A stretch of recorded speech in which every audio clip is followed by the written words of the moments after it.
Hi and welcome back to my channel. My name is Amy. If you're new here, I share quilting and crafting tips and tricks. Lately, I have been rethinking and reworking my craft room, so I'm showing you a little behind the scenes of that in this video.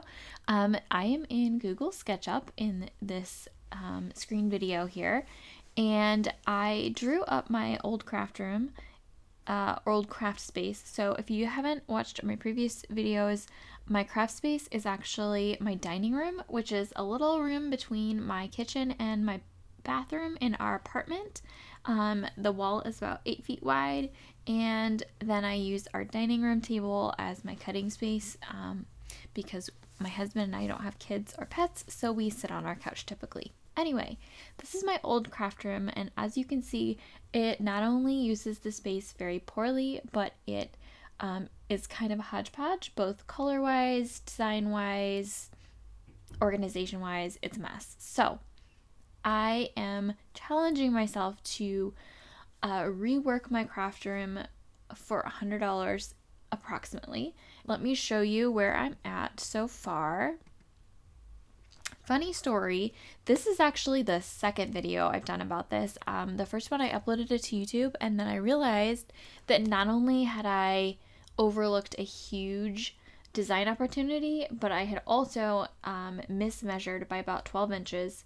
And so I just deleted the video and started over again, redid my SketchUp model to be more accurate. So anyway, this is my old craft space, and I think, yeah, so the old one, I didn't fix this. By the way, I have created an 8-page guide for you, a craft space planning guide for you. You can download that from the link in my description by signing up for my email list, and that will give you access to download that PDF.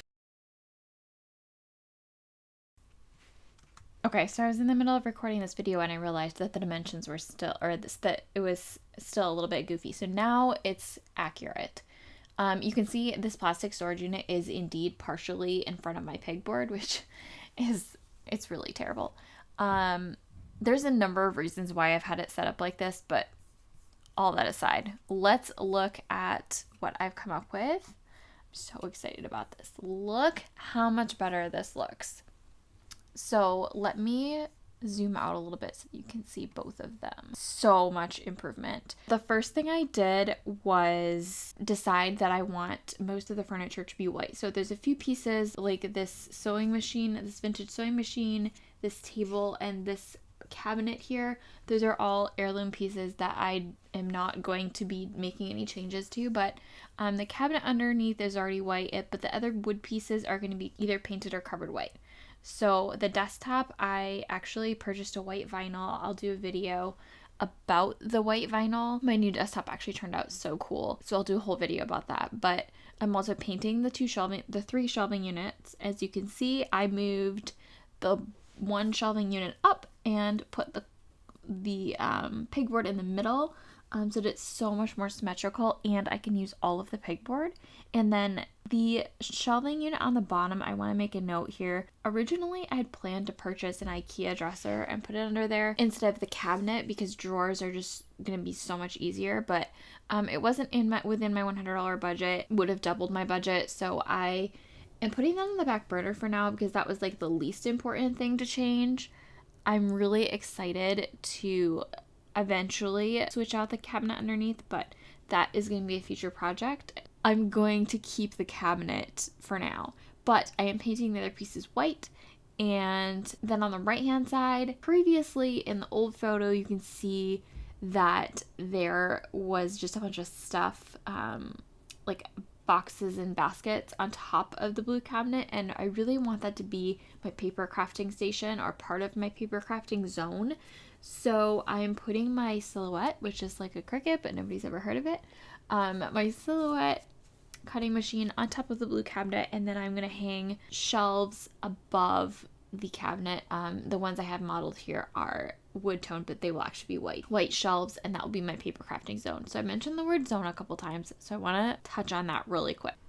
I am splitting my craft area into zones.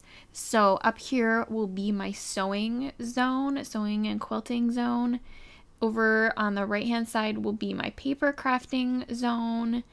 Down here will also be paper in that unit and wrapping paper.